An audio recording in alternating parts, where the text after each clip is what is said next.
Hi, I'm Marc, and I talk a lot about the UK. Under left-wing radical party leader Jeremy Corbyn, the British Labour Party suffered a historic electoral defeat.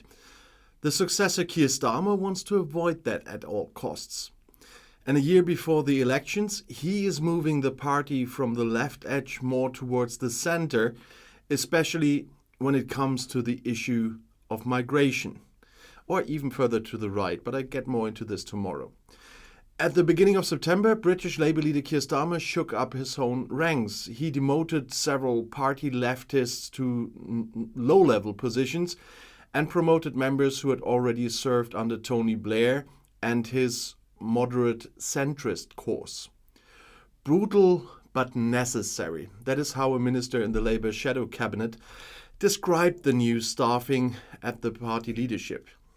In doing so, the party leader had finally broken with the era of his predecessor Jeremy Corbyn, who had moved Labour far to the left under his leadership. And during his 5 years in office, Corbyn had pursued socialist policies aimed at nationalising key industries, higher taxes on the wealthy and corporations, and strengthening unions.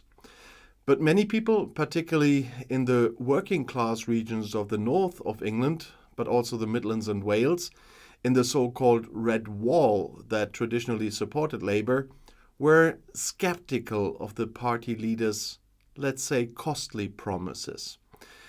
His vague Brexit positions, in contrast to the clear prosperity and anti-immigration promises of his conservative Tory rival and pro-Brexiteer Boris Johnson, also convinced few people.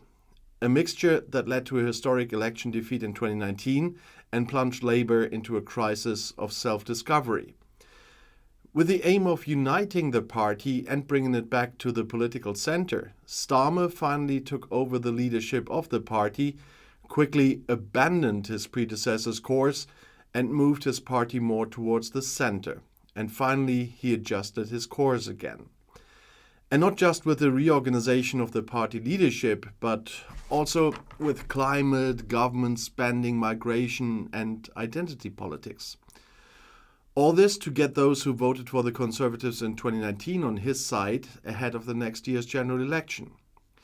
Scarlett Maguire, the head of the elections research company JL Partners, explains the relative rightward shift to the political centre that Labour is currently making by saying that the party wants to score points with one group in particular.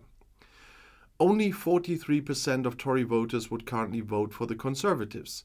This means that a large proportion are still undecided, and that's exactly where Labour wants to start.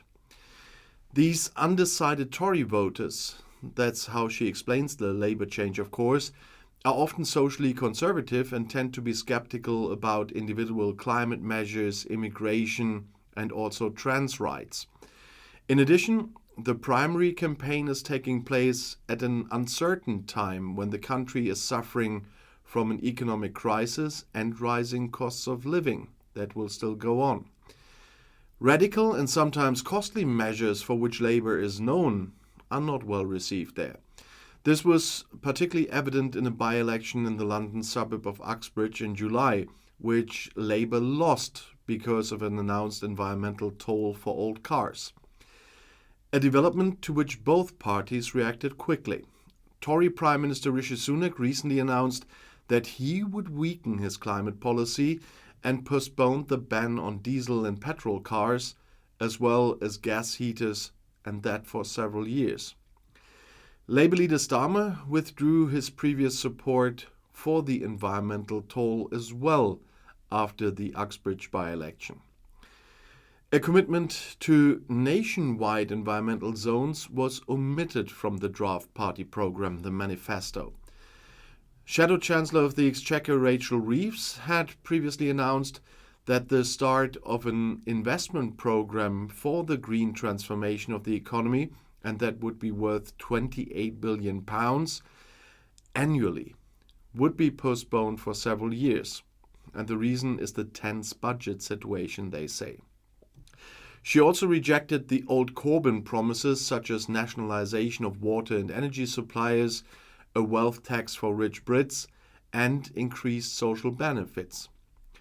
With regard to the party's financial policy, the shift to the political center was driven less ideologically than pragmatically.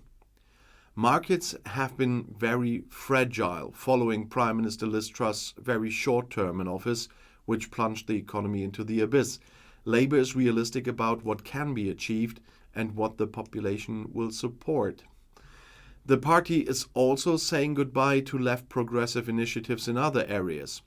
In July, Starmer distanced himself from giving trans people the opportunity to change their legal gender without a medical report, and thus moved closer to the Tories' gender-critical course, a promise that he still resolutely stood behind in 2020.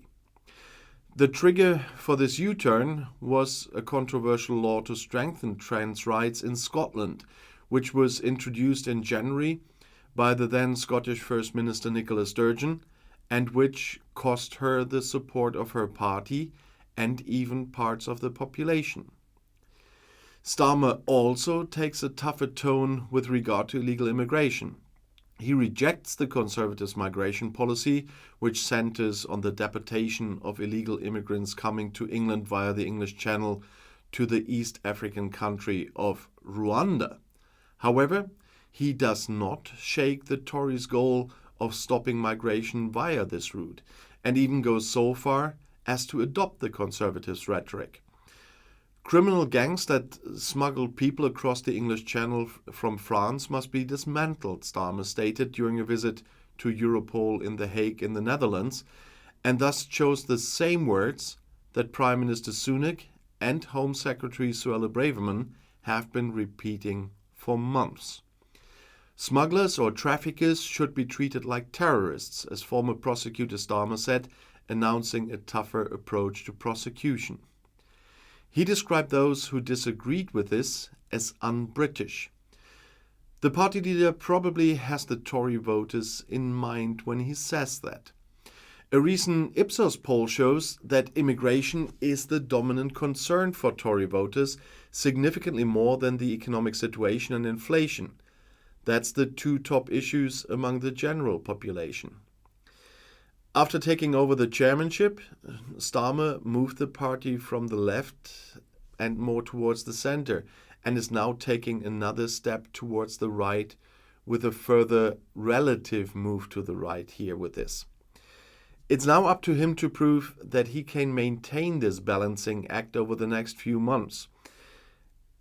Keir Starmer prepares his party for the transfer of power at the Labour Party conference in Liverpool while I'm filming this, which runs until Wednesday.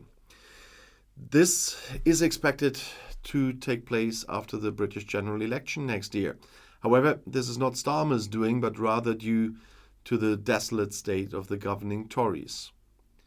Starmer kinda is the better Tory. He has already made several U-turns and sacrificed, as I said, a lot of Labour principles on his way to power.